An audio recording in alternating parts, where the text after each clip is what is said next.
Hey, Polly. Hey, Greg, how are you? All right. Today is our day. All right, what do we got going on? So today we are having our first underage drinking awareness town hall podcast. It's a mouthful. It is a mouthful. It is. It is quite a good thing because it's going to bring awareness from all different points of views from our panel. So we got a pretty star-studded panel. We have Tony Silva, the chief from the coordinator of the Impaired Driving Engagement Council. We have Wesley Pennington he's the program director for MAD. And an alum. Oh yes, that is true. Yeah. Oh, and another alum is Saul Malek. He's Oh. the professional speaker, the gambling speaker. Yeah, yeah. We have another alum, Erin Hildreth from responsibility.org. She's Yeah. vice president of communications over there. But we have a new one. We have Rodney Stearns. He's the president and founder of Driven by Safety. Okay. And wrapping us up, we have our peer, Grace Ragozzino, our Partnership for Success grant coordinator. Wow. This is going to take forever. It is. It's going to be one of our longer podcasts, but it's going to be a good one because we're bringing it from, Did you bring snacks? I did not bring snacks. I should have brought snacks though. We're bringing it, from our point of view from youngest all the way up to the college age, underage adolescents and underage youth that are out there, and hopefully going to get some great perspectives on how parents and administration and campuses can all get along and help us in this fight against underage drinking. Great. I can't wait to see what they have to say. All right. So without further ado, today joining us on the Totally Preventable podcast, we are changing things up a little bit with our underage drinking awareness Totally Preventable town hall. On our panel, we have Chief Tony Silva, coordinator of the Impaired Driving Engagement Council, Wesley Pennington, the program director for MAD Rhode Island, Saul Malek, professional speaker at Saul Malek Speaking, Erin Hildreth, the vice president of communications for responsibility.org, Rodney Stearns, the president and founder of Driven by Safety, and Grace Ragozzino, our grant coordinator for the Partnerships for Success grant. How is everyone doing today? Great, thank you. Awesome. Thank you for taking your time to be with us today and to help us address this large cause. To start it off, we are just going to go do a little round robin and ask everyone, like we normally do, how you got to where you are today. Just a little bit about yourself and how you got to where you are. And Chief, we'll start with you. Thank you and good morning, everyone. Thanks for the opportunity to really be on this podcast. I became a highway safety advocate in all areas, highway safety, whether it was speeding, impaired driving, seatbelt awareness, et cetera, et cetera. And that probably started sometime around 40 years ago in my career as a young police officer. Quite frankly, I've had that passion in my blood ever since. I think it actually grows. I have 10 grandchildren now, and I even have a much deeper passion for it because I want them to be safe when they're out on the highway. And I have frequent conversations with my 14-year-old grandson, who's the oldest, because he's already got a car sitting in the garage waiting for him. And quite frankly, I'm a little worried about him getting out on the road because I've seen the horrors that traffic crashes, and particularly those that involve teen drinking awareness and impaired driving. I've seen the horrors that it can cause. That's where my passion comes from. In the last 3 years, I've been coordinating this program for the Rhode Island Police Chiefs Association that we call "If You Feel Different, You Drive Different." And impaired driving is 100% totally preventable. And to be perfectly honest with you, I use that term "totally preventable." I can see it on your back wall there on this podcast. I use it in every community presentation that I do. And I've done probably close to 100 now in the last 3 years. So that's what I'm all about. And again, I'm really pleased to be on here. Thank you for the opportunity. We can all make a difference. We have to remember to send Chief a bill for using our name. Presentation. I'll be glad to pay it. And Wesley, we'll go to you. Hi, good morning, everyone, and thank you for having me on. I appreciate the opportunity to talk to you about this very important topic. So my background, I am a retired Rhode Island State Police trooper for the last 28 and a half years. I was with the Rhode Island State Police. Before that, I was with the town of West Warwick as a police officer. During my time with the state police, I was in charge of the traffic safety unit, which dealt specifically with impaired driving. So I have a heart for taking off the streets and people, because it's something that we definitely can stop. It's something that we totally can prevent. It doesn't have to happen, right? And what connects me to youth is I'm also a high school football coach, West Warwick High School. And I've been involved with youth sports for the majority of my life.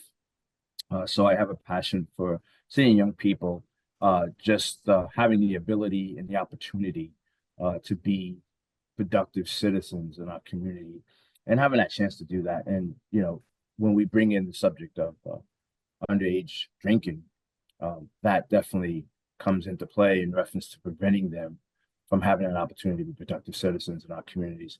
So the big fight is on. It's something that I believe we can win, especially here in Rhode Island, being the smallest state in the country.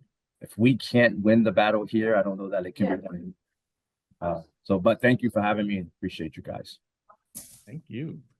Rodney, we'll go over to you.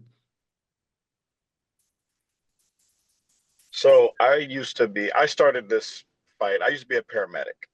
And so I've obviously, and before that, I was in the Navy. I was a corpsman. And my Marines at Camp Pendleton love to drink and drive on their way back to Balboa. So I've been around drunk driving my entire career as a paramedic, but it didn't affect me until a friend of mine was killed by a drunk driver. And when Tessa was killed, it got personal. So before it was my job, and she was killed on Super Bowl Sunday by a repeat offender. It was like his 4th or 5th DUI. And so instead of getting angry, I wanted to see, why was he drinking? Why was he able to drive 5 times drunk? And when I was developing Check Back Drive and Sober Drive, I looked at the comments about what was negative about what was out there. And I said, let me build a better mousetrap. But instead of making it something that shames people, let me give them a tool that can be proactive. Because my thing is, the creating victims is the issue. So if I can stop someone from making a victim, then that was our plan. So we came up with Sober Drive and Check Back Drive, which is the world's first in-vehicle Bluetooth DUI prevention technology. So we can basically use a mobile device to keep the vehicle from starting using Bluetooth breathalyzers. We're technology agnostic. We use everyone's breathalyzers, but we have the ability to stop the vehicle. And we launched our drive module in 2021, which was effectively gave parents and fleet companies a way to use equipment that was affordable, and parents have the ability to activate our device remotely. So if their kid has the car, they don't have to worry about the car being there to remote activate it. And that's what we wanted, because I'm a father and all my kids have Sober Drive in their vehicles. And the fact that I can hold them accountable 1,800 miles away is what it's all about. And that's what we wanted to do. We believe in the HALT Act and the RIDE Act. We just wanted to make sure we could do something that could prevent it today. So that's where our stake is, and that's what we're doing. And that's why I'm here, because I've seen a mother. I've picked up kids who were drinking and driving, and you don't want to be in that ambulance, and you don't want to hear those parents screaming. And that's something that never goes away. So for me, that's why I'm passionate about this, because I've been on that line and I know what it is to lose people, and I know what it is to fight to save them. Thank you first for sharing your story, and thank you for that update. And we'll go to Erin. Great. Hi, my story is just a little bit different from everyone else's. I actually come from the nonprofit world. So my background is not in safety or prevention, but when the opportunity came up to join the responsibility.org team about 8 years ago, I read up on the underage drinking prevention efforts that have taken place, not just from responsibility.org, but throughout the country, in addition to the drunk and impaired driving prevention work that's been done. And I really align with the missions and values of responsibility.org because I truly appreciate the fact that drinking responsibly is something that we can empower adults of legal drinking age who choose to drink to do, while still fighting this great fight to eliminate underage drinking and eliminate drunk and impaired driving. So, and with that, just like everyone else, though, I'm a parent. My kids are 15 and 13. My son just got his learner's permit last Friday. And similar to what Anthony said, I'm not sure if I'm quite ready for him to be on the road. I don't even know if he's ready to be on the road yet. So we're taking that one step at a time. We're taking our time.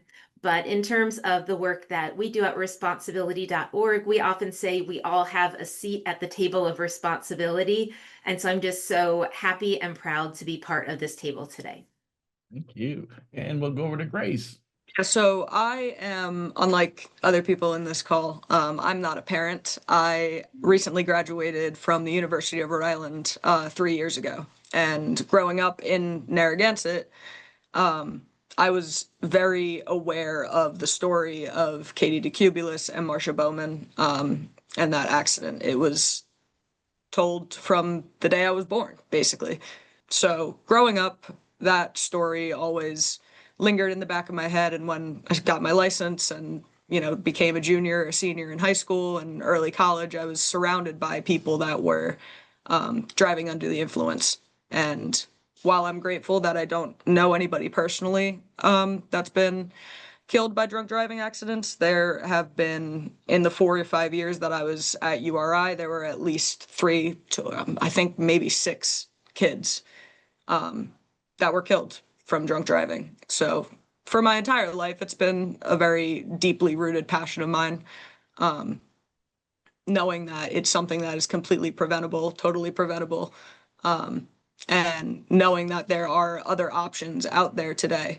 So I've been at Newport County Prevention Coalition for just over a year. When I saw the job listing, it drove right up my alley, decreasing harmful substance use with specific tailoring to alcohol and cannabis. But to know that I could make an impact on college students, 18 to 25-year-olds that are just around the same age as me, and be able to provide that lived experience and, really try to drive the message that, hey, we're the same age and, this isn't right. This isn't cool. So I'm really, really proud and I'm really excited to be on this panel today. And thank you for having me. Thank you. And Saul, you're going to round us up. All right. Thank you for having me on here. So I'm, again, Saul Malek. I live in Nashville, Tennessee.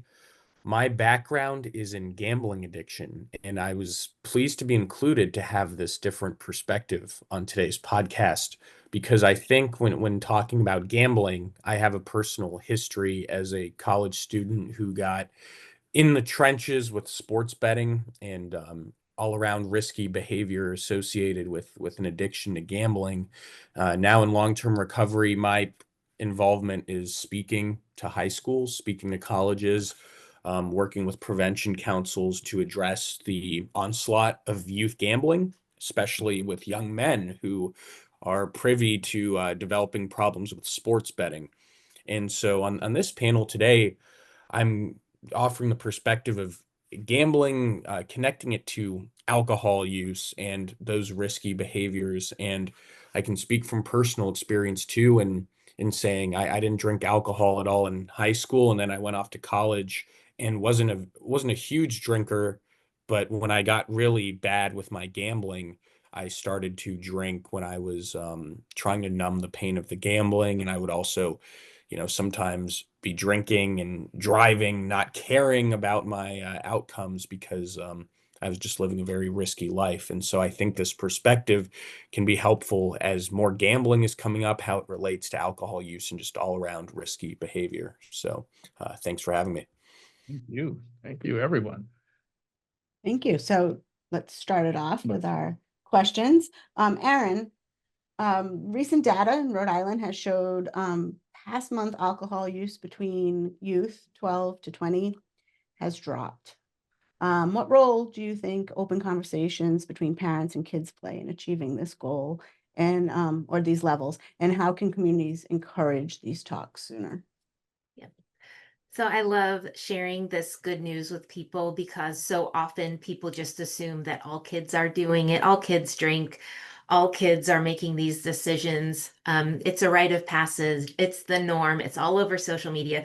So when we actually show people the hard data that underage drinking is at record low levels and kids are making good decisions for the most part, I think parents have such a role to play, but also they are to be commended because we are our kids' first role models. We teach them what's what, we teach them the yeses, we teach them the nos. Of course, we guide them through the hiccups that they have as best we can. And we do that through conversations 100%, starting at a young age. I mean, of course, our kids learn how to babble and talk right in front of our eyes. And we also modeling alcohol responsibility, modeling all responsibility. So when we practice safe driving, when we vocalize the way that we're going to cope with a mental health struggle, when we have a cocktail or a glass of wine with dinner or with friends, the words that we say matter so much. So I would say not only are parents doing a great job, and we should keep up doing this great job, but that conversations count and they matter. Kids look to parents. We are their number one influence on their decision to drink or not drink. Whether we believe that or not, the kids are listening. Indeed, it is true. And then communities, they just need to know about what resources are available. So that's one thing that I try to do every day within my communications role. There is a program called We Don't Serve Teens. That's for communities. It's for retailers. It's for moms and dads and aunts and uncles, everyone. And what it says is we will not serve, supply, or sell alcohol to anyone below the legal drinking age. It's just a unified message that I don't think anyone could really dispute. That's the way to keep kids safe. So knowing that, getting programming into schools. I know everyone's heard of DARE back in the 80s and 90s, and it's still in existence today. There's also an underage drinking prevention program called Ask, Listen, Learn that is 100% free. It talks about how alcohol affects the developing brain. So it really looks at the science behind alcohol's effect on the developing brain, which is a different way to look at it from what maybe we have grown up with just say no or because I said so, because that messaging doesn't have facts behind it. And we know today kids are smart. They're so smart. Sometimes, a little too smart. But what they want is they want the why. Why can't I have a drink? Why can't I? And this program really answers that in an age-appropriate way for middle schoolers. And then I think too, like I've already said, we as a community, we as a whole need to change the conversation.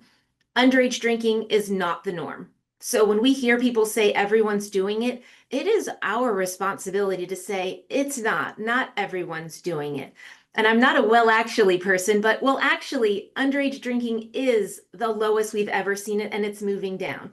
So look at the numbers, use facts, not conjecture. And then finally, I would just encourage communities to have a zero tolerance policy. When people keep giving the leniency of, oh, we'll let it go this time, or just a little slap on the wrist, we have rules. We need to follow them. We need to keep kids safe, and keeping them safe means keeping them alcohol free. For me, one of the bigger issues, especially now, I have 3 younger children, and the play dates in the summertime, birthday parties always bring alcohol to the party. There's a cooler for there's a cooler for the kids. There's a cooler for the adults, and when you get to the houses, they're telling you, oh, the adult beverages are over here. But then I always run into that. Like I'll see a parent who's maybe have like 2 or 3. I don't know what their level is. And obviously, if someone's impaired, I'll step in. But it's always I know that you have to bring your child home or wherever you're going after this. It's always when is the right time to step in. Is this the right occasion for you to even be having alcohol? Always plays in my head on that. 100%. Yep. Saul, recent Rhode Island study found that smartphone gambling is associated with increased alcohol consumption amongst 18 to 25-year-olds. How can we address the combined risk of app-based gambling and underage drinking when tech makes both so accessible? Yeah, I mean, it's a great point. Gambling is easier to do than it's ever been. I can speak to that fact as someone who was under the legal gambling age in a state in Texas where sports betting wasn't even legal, and I was still doing it all throughout college. So I think when you're talking about addressing both gambling and alcohol, my first inclination is to say the earlier the better on both of those issues in terms of the prevention messaging, in terms of the education. One of the campaigns that I'd heard floated around the sphere of gambling preventionists was to try to get into fraternities and try to go on all the college campuses.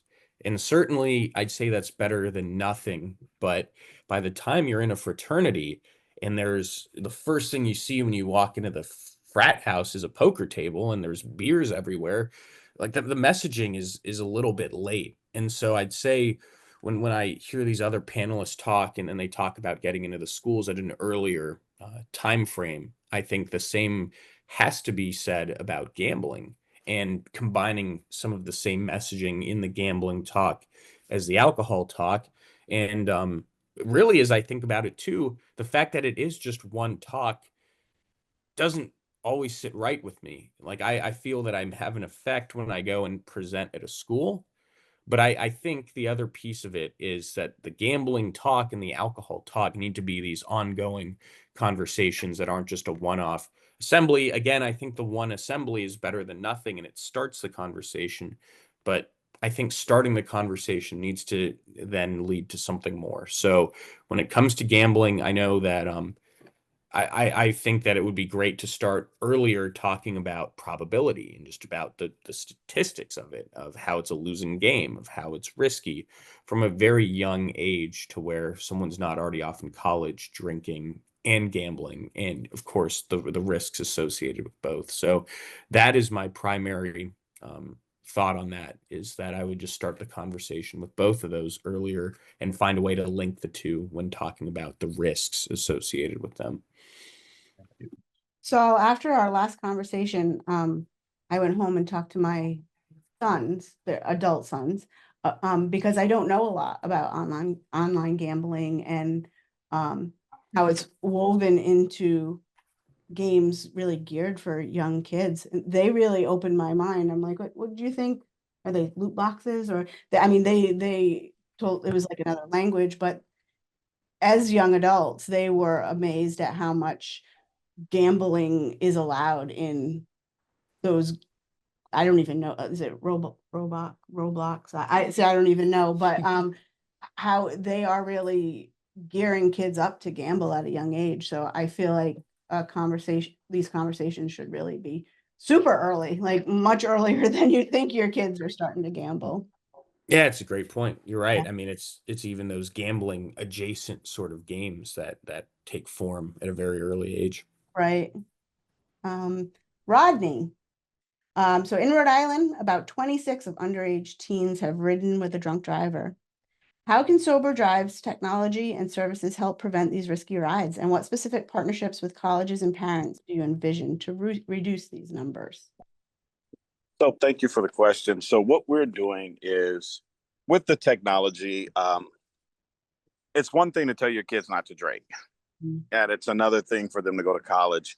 My son went to Oregon State, and if you know anything about Oregon and Oregon State, they're drinking colleges. My niece is at University of Oregon, and we have a couple other that are going to go to UCLA. And so for me, their parents, my siblings, were like, hey, can this work on my kid? Because they don't drink. is what they all say. And it's like, okay, well, peer pressure. I understand in the military, I don't drink. I've never been drunk in my life, but you better believe I've been exposed. I was a corpsman, so all my Marine guys would be like, Doc, come have a drink. Please come have a drink. We don't trust you if you don't drink. So there's a lot of peer pressure on me. And I was older, so I can only imagine it's doubled on a teenager going to college, especially like with fraternities and just parties and wanting to be accepted. You finally get that freedom from your parents. So with Sober Drive, parents have the ability to say, look, trust, but verify. And with Sober Drive, it's not embarrassing. Like I said, most of the people who look at the Bluetooth breathalyzers, they think they're vapes. They're tiny, compact. They fit in their pocket, in your clutch, in the middle. And with Sober Drive, the technology is not out in the open. So no one even knows it's installed in the vehicle. So these kids aren't embarrassed when they do go places. But for us, parents can say, okay, I don't need you to test every single time. But on Friday night, if the parent says, hey, what you doing? Oh, I'm going out to a party. With Sober Drive, the parents can say, okay, I'm going to activate Sober Drive remotely so that when you leave that party, your car is not going to start until you blow. And I know you have no alcohol in your system. Now, it's a conversation that some parents are like, yeah, it was a tough conversation for my kid. But I told him, no Sober Drive, no vehicle. And then the great thing about it, my son's had it before he was 21. Now that he is 21, he still uses it. He's like, hey, Pops, you know what? I didn't have this in my car. He uses it. So if he knows he's going to be drinking, he proactively activates Sober Drive and puts it at 0.01 and says, if I have any alcohol, I don't want my car to start. But it allows heroes, like pre-selected designated drivers, up to 5 of them. So like we tell parents, the kids don't want them as designated drivers because they still want to have their freedom, but they put their friends on there who don't drink. So, and you can get Uber or Lyft directly from the app. So the way the technology works, it gives them the freedom to choose to do the right thing. And if parents don't believe their kid is going to do the right thing, then the parents can activate it remotely. And I'd rather my kid be mad at me for activating Sober Drive than to me to get that call and say, hey, your son's been in an accident. And like I said, these parents are giving these kids cars. They're going 2,000 miles away to college, and you can't be there for them. But you can be there in a sense and make sure they're not drinking and driving. And because they use the tool so much when they're younger, by the time they do get 21, they're used to having it. So that are like, okay, you know what? I understand why my parents did this. And for me, it's one thing to know your kids are drinking, but what do you do about it? And that was our big thing. There's a lot of technology out there where they'll let you know your kid's drinking, but now what? Because if I know my kid's drinking and it's 2 a.m, I'm more anxious because if I have no way to keep them from getting in their car, that gives me more anxiety. But with Sober Drive, you know they're drinking and you know their vehicle's not going to start. And like I said, for us, that's what it's about. It's about giving parents a peace of mind. And like I said, trust and verify. And because we made it affordable, like it's $17 a month. Most parents don't even care about that. And like I said, the ability to be turned on and off. So the kids aren't drinking during the week or going back and forth to class. So they don't have to use Sober Drive and parents don't have to activate it. So that it's just giving them that freedom of choice and not treating everyone like they have a DUI. And I think that's the thing with these kids. They want to be held accountable, but they still want to have the freedom to choose. Because my kids love when they make the right decision. Hey, Dad, I use Sober Drive. And he's 22 years old. Hey, I used Sober Drive last night and I'm good. So for me, that's what it's about. And giving parents and just teenagers who, when they turn 21, want to do the right thing. It's just about giving them a tool that they can use, because everyone knows drunk driving is bad, but it's like, what are you going to do about it? And that's what we did. We put the how behind the what. Right. And now, Grace, your grant focuses on changing campus culture. So how do you tailor prevention strategies so they reach incoming underage students before these behaviors become normalized? Great question. So my grant starts at 18-year-olds. And we've found that 18-year-olds, they're most likely already have been exposed to alcohol in some form, whether they've seen it or they've had it themselves. So it's difficult to tailor total prevention education to things like what Erin was saying about DARE and, strategies like that are just total abstinence. It's hard to do that with 18 to 20-year-olds. So harm reduction takes a little bit more of a front seat approach when it comes to my grant work. We are trying to kind of stem away from scare tactics because they don't work the way that they used to. If they ever did, I'm not sure. But we were also finding that the youth and young adults specifically are very interested in brain science and behavior changes. They want to know why things happen to their brain and why they feel a certain way. So we like to focus on the implementations of drinking and the implications of drinking at an early age and how it can affect your body later in life, especially when it comes to things like binge drinking and even just misuse and abuse. So some of the things that we do, we focus a lot on drunk driving, especially when we get into the 18 to 20-year-olds that, they're just starting to drive, they're seniors in high school, sometimes freshmen in college if they can have a car on campus. And, we really try to focus on using things like the drunk goggles and showing them just, you put the drunk goggles on, and if you can't even catch a ball in your hand, then there's no way that you can operate a motor vehicle. And even taking it down to as mundane as catch a ball in a cup with the drunk goggles on, it kind of does prove the point of like, all right, and you want to get behind the wheel of a 10-ton vehicle and drive it, on the highway? No, you're not going to be able to do that. And a lot like what Rodney was saying as well, when it comes to peer pressure, especially in underage kids, we're thinking about, freshmen, sophomores in college, they want to make friends. They want to socialize. They want to figure out, their crowd and who their people are. And a lot of the stereotypes of college is partying and drinking and going out and, joining a fraternity or a sorority and, having a good time with alcohol involved. And I think a big part of what we're doing with the grant is focusing, like Rodney was saying, on the fact that a lot of college students don't drink. Peer pressure is a thing, and there are ways to say no to substance use of any kind. And you'll find people in your circle that also don't drink. There's clubs of people that don't, and really kind of delivering and driving home that message that it's not normal to binge drink, and it's not, the norm on all college campuses. Partying is not necessarily the norm. There's niche groups of people that have no interest in doing any of that. So really encouraging students to look out for, clubs and events that don't involve alcohol use if they don't want to. And then as we get into college, I work a lot with college students. We kind of have to assume that at some point they're going to start experimenting and they're going to try it if they haven't before. And really driving home that harm reduction point of, let's not get behind the wheel of a car. We have cup condoms that protect your drink from being spiked. And kind of using those strategies to know, if you're going to do it, sure, but let's take the safe approach and let's keep yourselves and other people as safe as possible. Grace, not to put you on the spot, but we did a training a couple weeks ago where you shared a statistic about fraternity binge drinkers. Do you remember? Oh, yeah.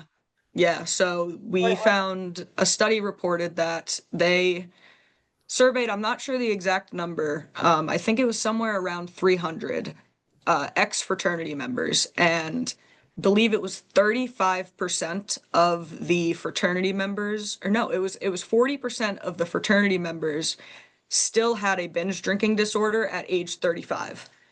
So you're seeing, the behaviors that stem from 18 to 25, they'll carry on for years and years and years.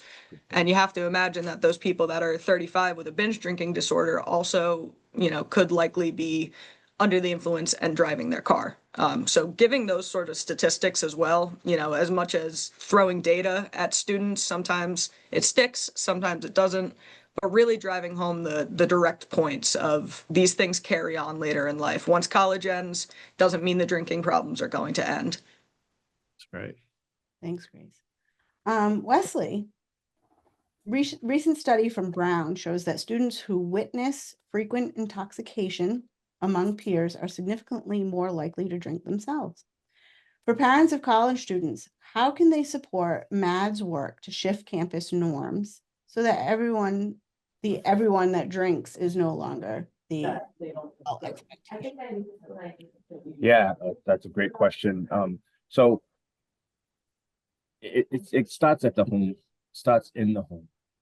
If parents knowing that their children, even before their children are going off to college, should be having these conversations with their children on the dangers of alcohol and the dangers of marijuana that can harm the body and hurt their future, not just endanger their lives, but literally hurt their opportunities in the future.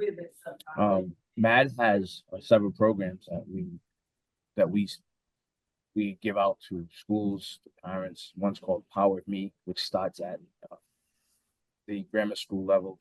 Then we have the Power Youth, which is at the high school level. And then we have what's called the Power Parents, which gives parents the tools that they need in order to have these conversations with their children. I was listening to everyone as they were kind of like speaking, and one data point that kind of stuck out to me is that the average child, let's say, the average child has their first drink age 8 or 9. Wow. So if we're reaching them at the college level, it's far too late. And they've already experienced alcohol. They've already, had peer pressure kick in. All of that has already happened. So, the younger we can really reach them, the younger we can contact them and say, hey, we know that. And I know there used to be a taboo about speaking to children under the age of 21 about alcohol. That it was almost felt as though you're opening a door to this conversation or to them doing it. But the truth is, and the more effective avenue is to reach them at a younger age, let them know about the dangers of alcohol, let them know about the dangers, that can happen once they start to drive, the things that can happen to them. Bring in victims, people who have lost loved ones due to impaired driving, to speak with them and to tell their story so that, hopefully we can stop this totally preventable crime. It really is preventable, totally preventable, because it doesn't have to happen. Everyone that gets behind the wheel of a car has an option not to do it. They can call a taxi, call Uber, call a friend. They do not have to get behind that wheel. And so often, though, the bad decision is made to do that, and tragedies happen because of it. And these are the things that we really need to have those conversations with. And when it comes to college age students, Matt has a program called SMART, where it just teaches them about making smart decisions. One of the more interesting things that I was able to do when I was a trooper, I was invited to go into one of our local colleges to speak to their group, and they had set up that Mario driving game. Mm-hmm. So we were able to put the drunk goggles on them and let them play the game. And as they're, crashing and not able to keep the car on the road, and, I'm like, well, this is a video game, it's funny and having a good time.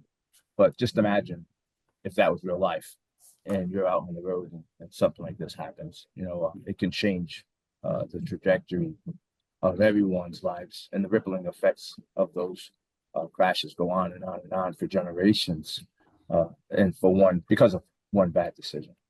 So if I was to advise a parent having a college student heading off to college, I would hope that they had already started to have those conversations.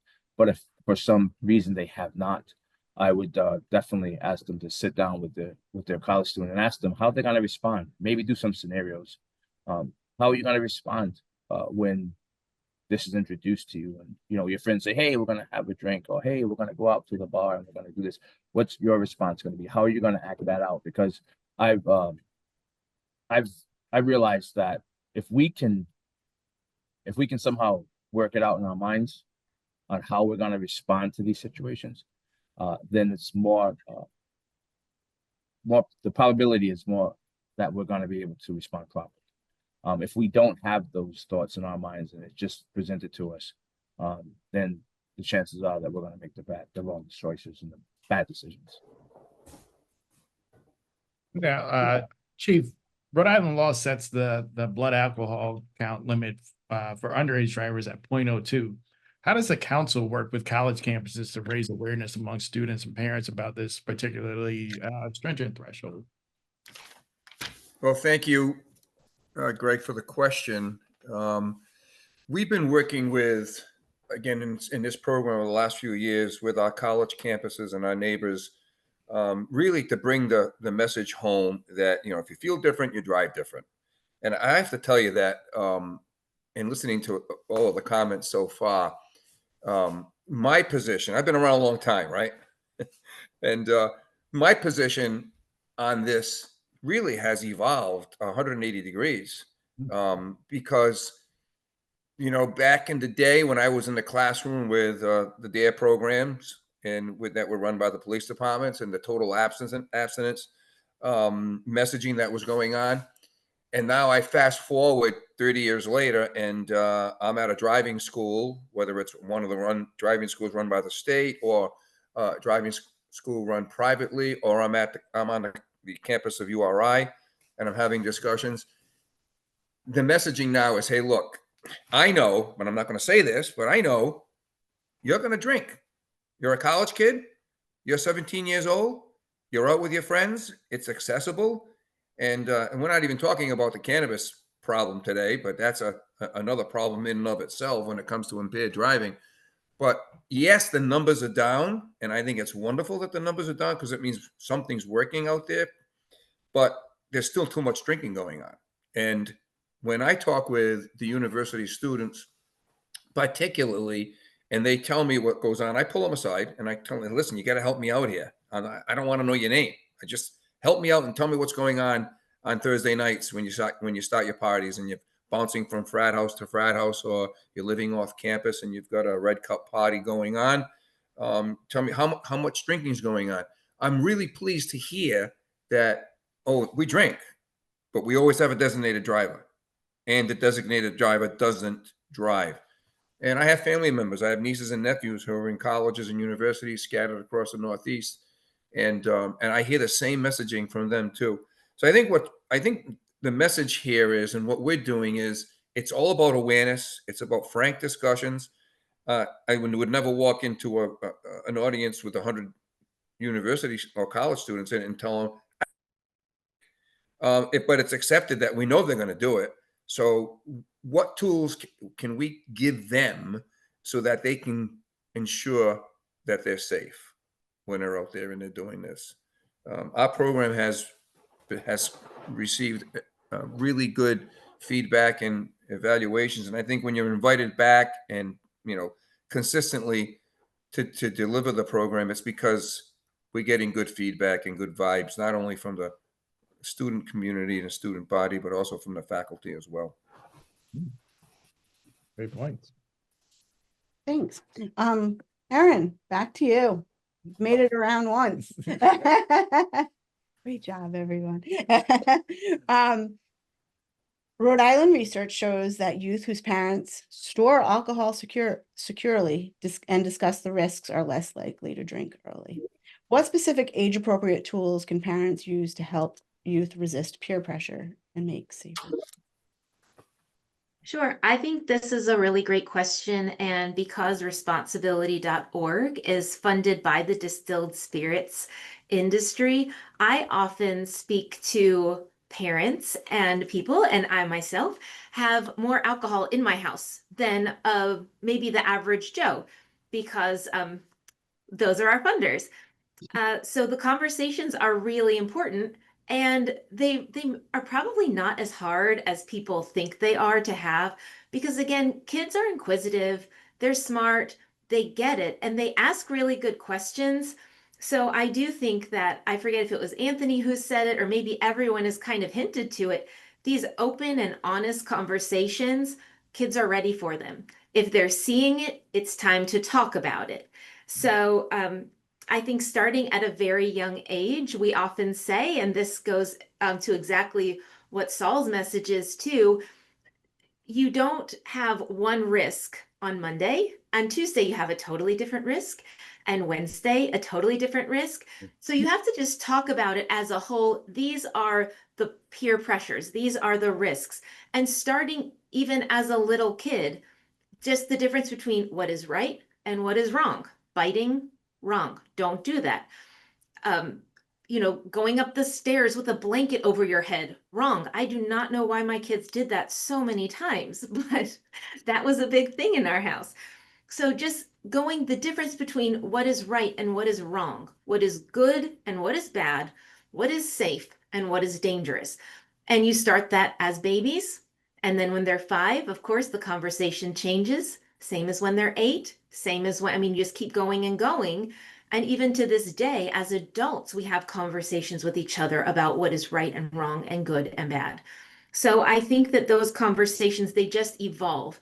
They are not difficult, they are important. So we try to kind of change the scariness. So we don't say it's tough, it's critical, it's important. The next, we talked a little bit about the brain today, but if a kid wants to know why can't I drink? Because I said so. That's not a good answer, because your brain is still developing. And kids are natural risk takers, right? There's a reason they jump out of trees and off swings. They are risk takers from the get-go, and that's so wonderful. So we have to let them know which risks are good risks to take and which ones are more dangerous risks to take. Because again, their brains are not fully developed, so they're going to be impulsive. The next one I would say is safety over everything. Do not think, am I going to get in trouble? Or shoot, what do I have to do now to make sure that I don't get in trouble? What we want to encourage parents to talk to their kids about is what's going to keep me safe. Because if you're my kid, at some point, I'm not going to like that you've made a bad choice. I'm not going to congratulate you for making a bad choice, but I'm going to be so thankful that you made the choice to be safe. You made the choice to call me. You made the choice to get out of a car. You made the choice to use my credit card to get yourself a taxi or the Uber or the Lyft or what have you. And then finally, just we talk about mental health all the time. And so I think a big thing that we can talk with kids about are just positive ways to cope with stress. And one of those ways is not alcohol.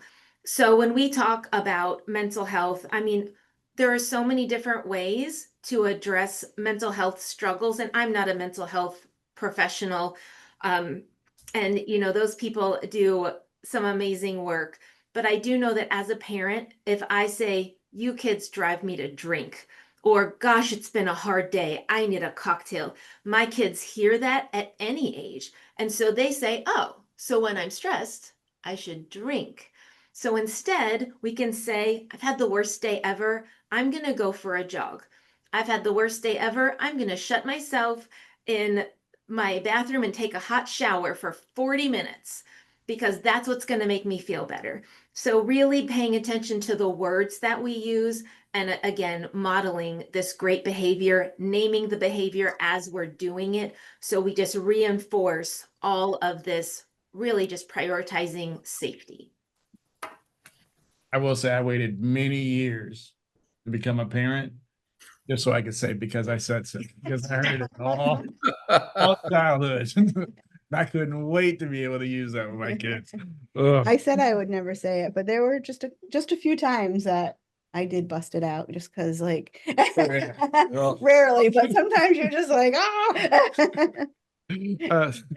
Saul, college students who gamble are more likely to binge drink, especially in Greek life settings. How might prevention efforts address environments where both behaviors co-occur? And how can parents recognize warning signs? I think I'm going to draw on what Mr. Silva had already said here about we know it's going to happen. We know you're going to do it. And I think part of the problem I've seen in the emerging space of gambling prevention is the unrealistic expectations of college students. And of course, in an ideal world, I don't think college kids would be gambling, but the reality is it's happening at a very high rate. So it's unlikely to completely discontinue. So with that being said, I teed all that up to say prevention efforts are just educational efforts on college campuses that address both drinking and gambling. I think have to do so in a way that has a realistic end goal. So if you are going to gamble, if you are going to have a fraternity poker event, here are the parameters to put in place that have to be enforced. And I think it was Erin who had mentioned about really enforcing these things and not just saying it in one lecture because it makes you look good with Greek Life Council or something. But if you can adjust your bylaws or put something in the fraternity chapter that says, here are the rules for poker night, and we don't go past whatever time limit. We don't have a certain, here's a certain buy-in limit. Things like that, I think, would be effective. So you're not totally taking it away, but you're doing it in a way that is monitored, it's regulated, it's enforced. And I know when I was in Greek life, so I went to a small school called Trinity, not the Trinity that's up in your region in Connecticut, but Trinity University in San Antonio in Texas. And we had sober monitors at our parties. So those were students who were sober, who were making sure everything was going smoothly at a party, that there weren't people, spiking drinks or passing out. And I think the sober monitor concept could be applied to gambling too. And again, I bring up the example of the poker night. There could be a sober monitor that sees someone trying to buy back in like 5 times. I mean, it hopefully wouldn't even get to 5 times. I'm just throwing that number out there as a hypothetical. But a sober monitor for gambling events, I think that would be really important. So when you talk about strategies, I think the same sort of playbook that works to limit problematic alcohol use can also be applied to the gambling. I think it's just a matter of seeing the gambling as something that's also worthy of that respect. And, it is a little different, I would say, because gambling can be a lot more subjective, like just risk taking. Oh, well, is poker really gambling, or are we just playing a game? Is there strategy to it? Is there skill to it? So I think also clearly defining in the fraternity setting what is gambling and explaining, hey, yes, sports betting is also gambling.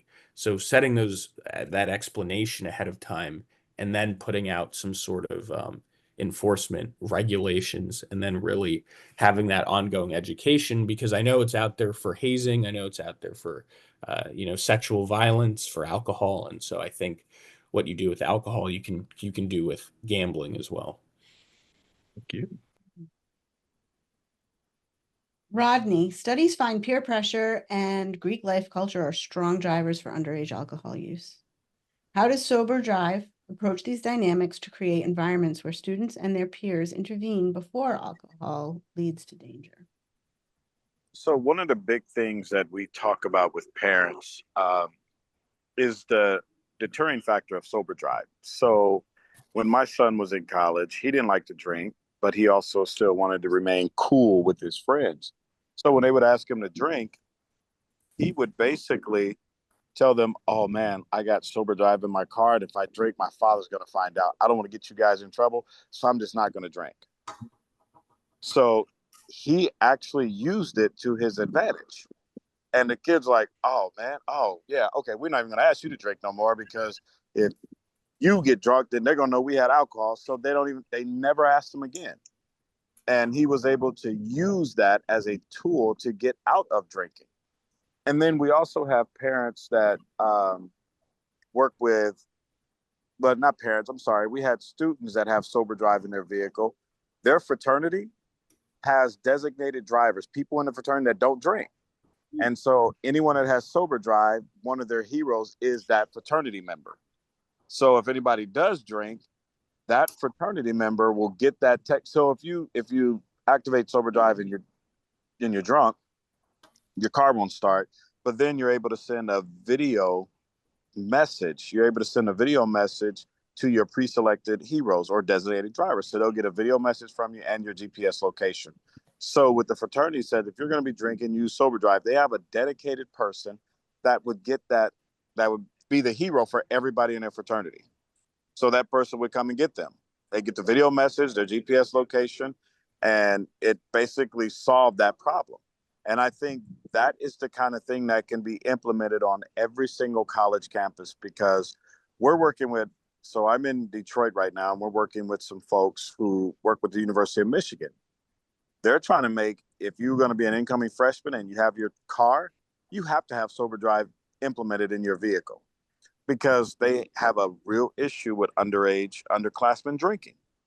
So with us, as far as we're concerned, we love it. And we want that to be there. And like I said, parents don't always have to be the designated driver. That's the great thing. Some parents want that control, but some parents are like, look, you're going away to college, have your friends be your designated driver. Just don't drive drunk. And that's the message. And that's what we're trying to say with peer pressure. You're going to get peer pressure. Have a way out. This is your way out. Sober drive is a way out of that. And my son executed it perfectly when he was approached with drinking. So we just think that you have to be realistic with your kids. And you have to say, look, I know you're going to get approached. And there's parents, we have parents that call us and say, hey, I know my son drinks. He's 18. He drinks. We want this for his car because we told him, hey, if you're going to drink, just don't do anything stupid. They're very realistic. And they know they're not going to use him.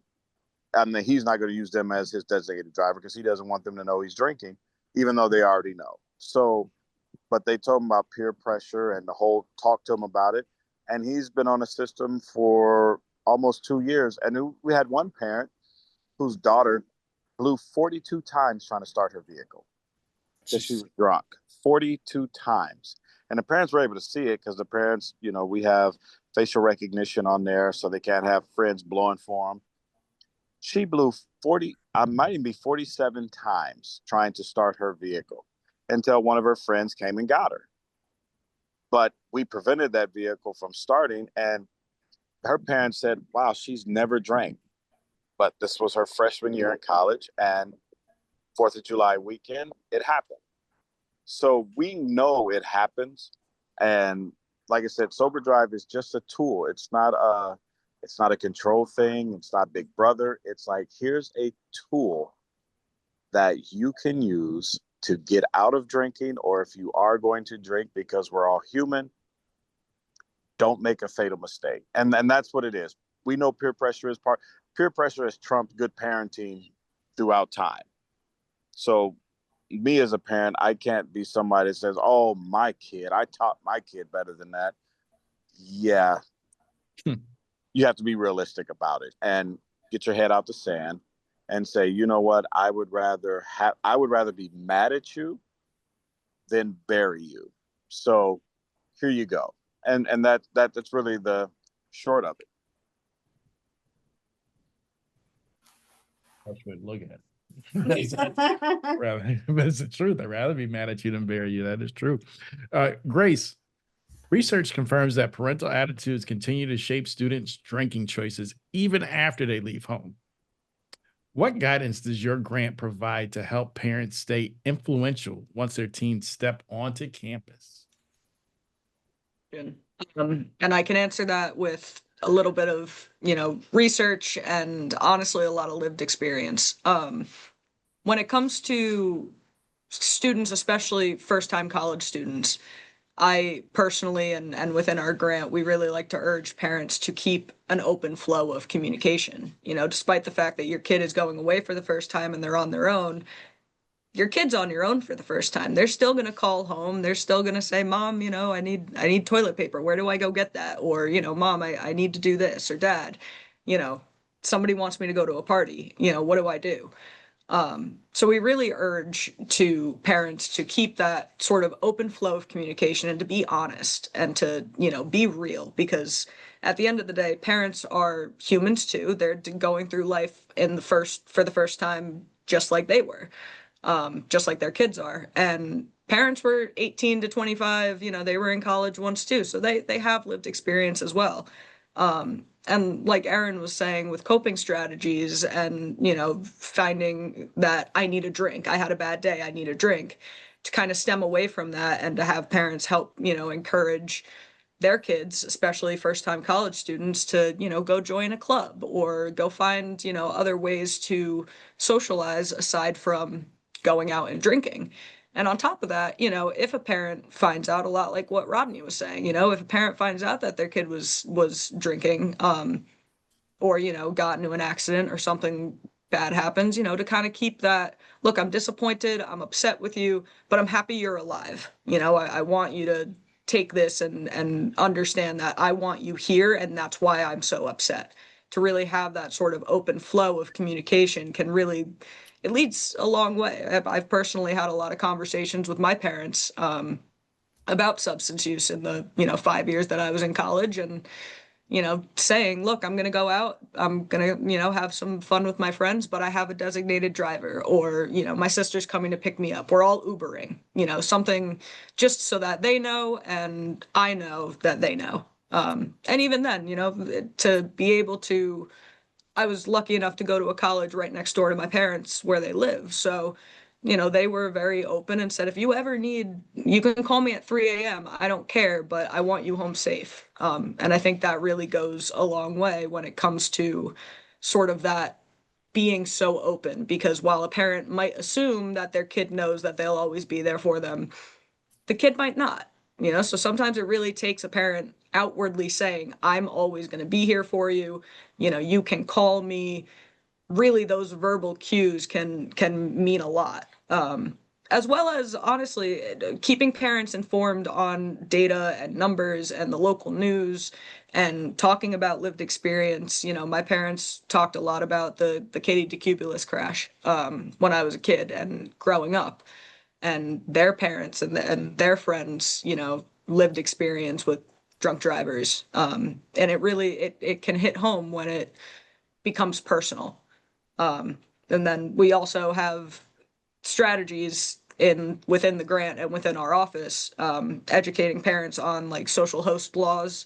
If it's the summertime and your kids are home and you're providing alcohol for somebody underage, that parent becomes compliant. Same thing, we do a lock your liquor education. We have these little, actually I have one right here. We have these little pamphlets that urges parents to, keep their liquor locked up and keep it safe and away from their children, because you never know. If you go out one night to go to dinner with, your friends or whatever, and kids say, oh, well, I know where the liquor is, they'll go grab it.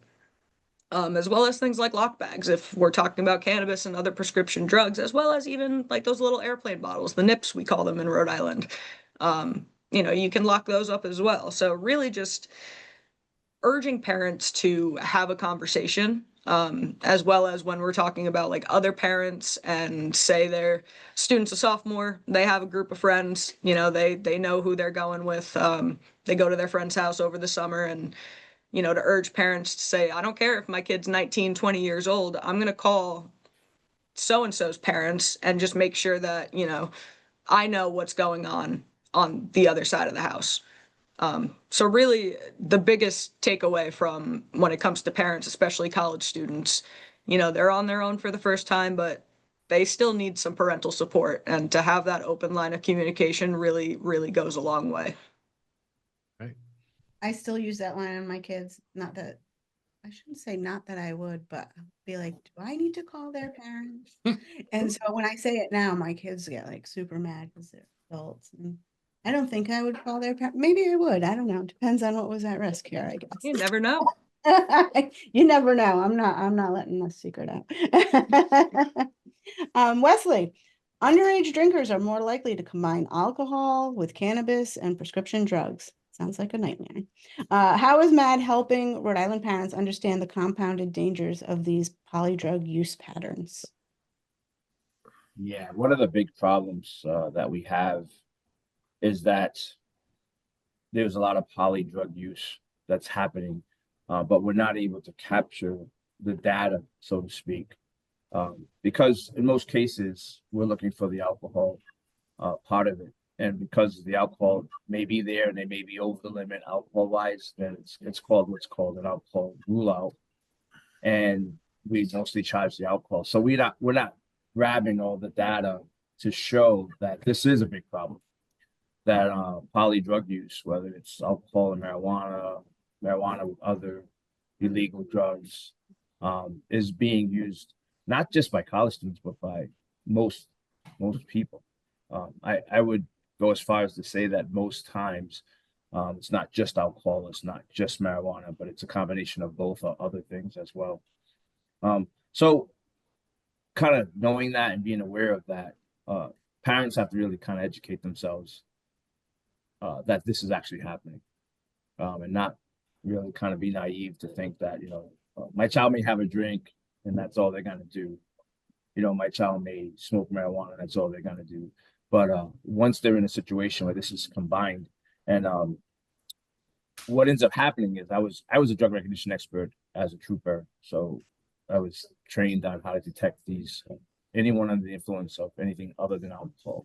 So when you add another substance to the body, it doubles the effect, and sometimes there's a fighting effect that happens, and the kids aren't even aware of. They just want to have a good time, or they're just looking to be a part of the group, which puts them at a higher risk, a much higher risk of something horribly happening. So my suggestion would be, one, that the colleges come to this conclusion to know and understand that, hey, this is happening, so that they can have materials and information prepared for not just the students, but the parents, especially for those freshmen that are coming into college and getting away or being away from their parents for the first time, want to feel included in their environment and more willing to, take that risky behavior and step into that arena with everyone else, so that they can have at least an educated choice when they make the decision in reference to how they're going to go about it. But that's an issue that I think that the state in large needs to look at a little bit more closely, because poly drug use is a big problem. And unfortunately, like I said earlier, we just don't have the data to show it. Chief, data shows that nearly 17% of Rhode Island youth engage in binge drinking monthly. From your experience, what are the most effective strategies that the council has found to interrupt binge drinking patterns before they escalate into impaired driving? Well, you heard Grace say it earlier, and it's been a common theme throughout the discussion so far, and it's really all about communication. Communication. And I recently had about 45 parents. They were all parents. They all had children in that age group. I had about 45 folks in a classroom, in a room that we were having a discussion on our program. And some of them just wanted to deny that their children binge drink or even drink at all. I had one parent in there who had some courage and spoke up and said, well, I found a bottle of vodka in my home. I went to pour the vodka, mixed it with some club soda or whatever, she said, and couldn't taste the vodka. That's because the bottle was filled with water. How did it get filled with water? Well, we all know how it got filled with water. The question was, which one of her children or which one of her children's friends did that right in the house, and we hear these stories, right, from time to time. But I think that communication is twofold, because it has to include the parents, the adults, but it also has to include the age group. And in this case, you're talking in your question that 12 to 20 year old age group, whether it's a combined discussion where they're both in the same room, or I'm talking to the parents, we're talking to the parents, and then they're going home and having that conversation later with their family members, their children, so to speak. One thing that I find very frustrating and very disheartening is that recently in one community in this state, one of the local prevention coalitions held a night out at their high school, and no one showed up. They expected 200 parents and students to be there.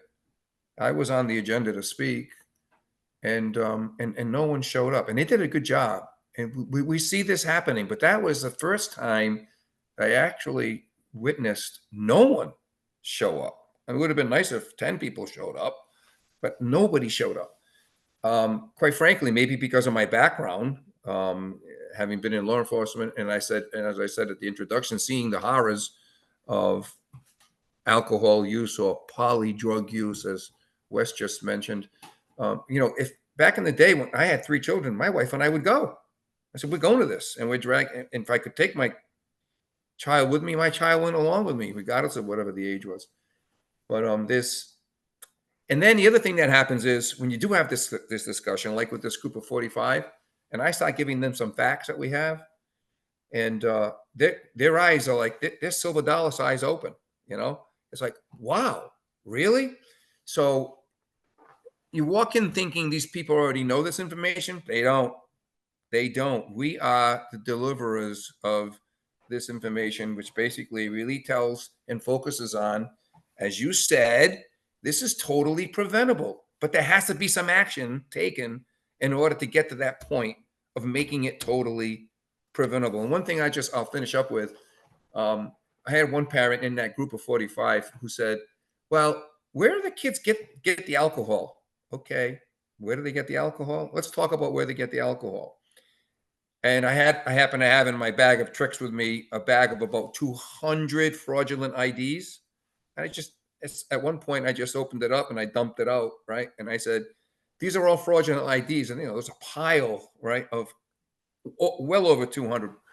And passed them around. I grabbed a bunch and went to the front rows, and they're just passing them around, looking at them. How do you know they're fraudulent? Well, it's very difficult today. It really is. It was easier back in my day, but today it's difficult. But you can still determine whether or not they're fraudulent or not by the questions that are asked. So we do offer that type of training as well. We're doing a training for this particular group on fraudulent fake IDs. People need that type of awareness. I'll pause there. And thank you very much for the question. Okay. Chief, I want to comment on how no one showed up to your presentation. We are finding that to be a big hurdle here. We've offered quite a few parent presentations from pre-prom information where we've provided dinner and at a high school, and I think 10 parents showed up, but we also brought in a speaker from New York or New Jersey, and one parent showed up. And so as a parent, I recognize parents are busy and being drawn in all different directions, but this is the hurdle. Hopefully, a forum like this, parents will be able to watch anytime when they have a moment while they're folding laundry, doing dishes, whatever. Maybe this is the way, but I don't think it's because parents don't want to know. I think we just have to find the perfect way to reach them. I agree. I'm hoping it's not because they don't want to know, and I don't think it is. Erin, how can parents turn statistics into powerful personal motivation to engage constructive, non-judgmental dialogue with their kids? Yeah, I think this is a really quick answer, and that is no one wants to hear numbers spit out at them. Did you know that 67% of kids have not had alcohol? I mean, no, I mean, that, you guys know that. And now, of course, everyone listening knows that, but that's not effective for kids. They want to hear a little bit more. So you have to tell them the why. So again, we're talking about, it's important for adults to know the facts, but you need to know how to deliver them properly and effectively. And I think the conversations that we've all been talking about, questions using current events, like whether something has happened in your area, even nationwide. I used the example yesterday about a current event that started a conversation. We live in Washington, D.C., so there was a plane crash and a helicopter crash a while ago, of course, national news, international news. My family has a couple people who are really anxious flyers. We had lots of conversations because we were getting on a flight the next week. So I just think using conversations and talking about how when we see these things in everyday life, the news and doesn't always talk about the norms.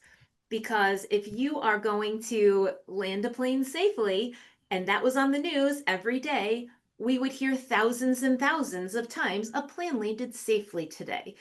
But what we hear about are the tragedies. So we have to really make sure that people understand that. I also think that conversations between parents and kids of all ages, and this could go toward what Rodney said about peer pressure and Wes has said about peer pressure. If you have a family history of alcoholism or any kind of substance use, it's important that your kids know that. And it is a really good way for them to say no. Alcoholism runs in my family, so I run the risk of becoming an alcoholic as well, or having an alcohol use disorder. So I'm going to say no. And finally, we had talked about medications and poly use. This is also the case with kids who are on ADHD medications or kids who are on an antidepressant for any reason, adults too. If you compound that with alcohol, that affects you as well. So it's not just the bad drugs or the illegal drugs or the drugs that you snuck from someone else. It's the drugs that you're currently taking that were prescribed to you by your medical partners. So I just think, again, open, honest, frequent conversations, that's the way to go. Thank you. So I want to thank everyone for the information that they've provided for us. And I want to just ask each panelist this. If you can give one call to action, what would you want parents to know? What would you want parents to do most in the next 30 days? What would be that one call to action, that one nugget that you could tell a globe full of parents? What would be that one nugget? And we'll start with Tony. Wow. That's a great question. Boy, and I think I probably need an hour to answer it, but again, it's the recurring theme is that you can't ignore ignorance is not possible here, right? And avoidance is not possible. And sometimes you can ruin a good thing as well, right? So if I had a discussion every single day about the dangers of impaired driving and underage drinking and why you shouldn't do this and why you shouldn't do that, pretty soon it becomes a monotonous, very boring discussion for the receiver, right? And that's the person we're trying to impact. But I think it has to be very thoughtful. I think it has to be a discussion that happens frequently. You just can't have it today and not discuss it for the rest of the year. But I think initially, at that point in time where, hey, my child's 13 years old, I know that there's underage drinking going on at that age.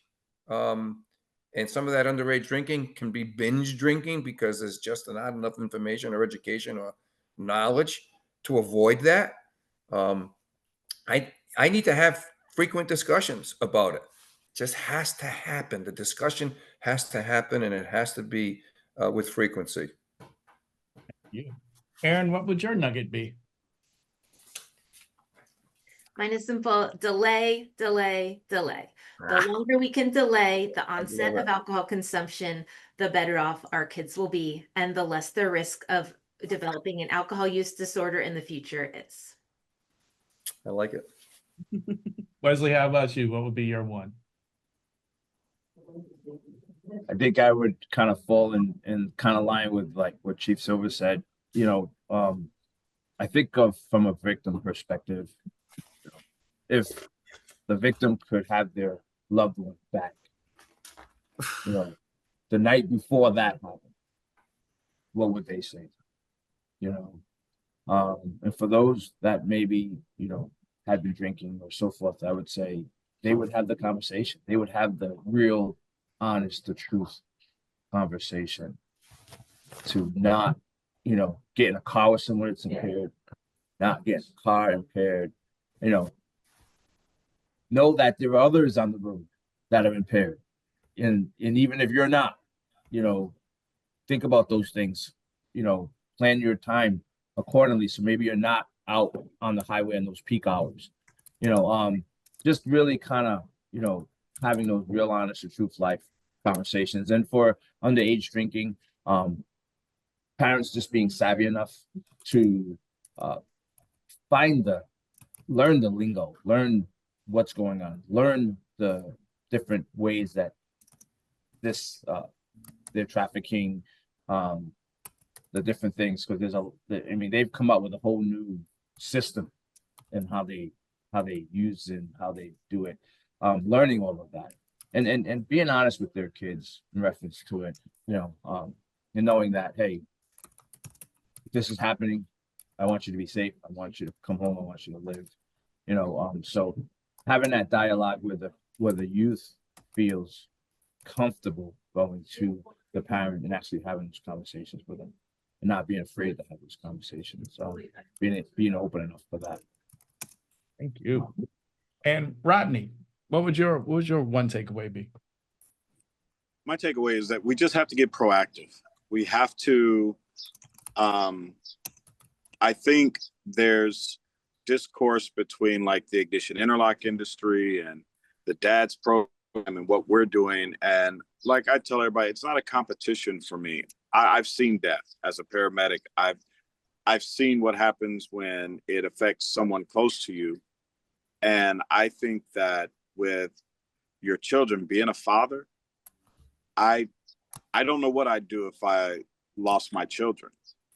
But when I get Google alerts every day when it comes to drunk driving, so I can see everything that's happening all over the country. And about a mile or two from our home, 2 Christmases ago, 3 days before Christmas, a drunk driver killed 2 siblings. 2 days before Christmas, at like 1 in the afternoon, a drunk driver hit a car and killed the children, and the parents live. But now those parents have to live with every Christmas, just like Tessa's family. Her mom still can't watch the Super Bowl, and it's been 10 years. But I think we have to get past the point of like, just have the hard conversations. People are going to drink, and there are going to be people that continue to drive. But if we educate these people that, hey, there's a tool available to keep you from drinking and driving. I think that's what I think educating people and let them know. Not a lot of people are afraid of DUI prevention because the first thing they think about is an ignition interlock. Oh, I'm not putting that in my car. And so you have to really, we have to educate these people that there are tools out there that can help them. And that's what we're all about. And like I said, the best email, the best phone call I get is from a parent or just someone say, hey, man, I used their product for the first time and I've been an alcoholic for 15 years, man. Thank you. Or, like the young girl whose mom called us crying the day after and said, gosh, my daughter tried to start her car, but she couldn't. Thank you. Because she was 3 times the legal limit.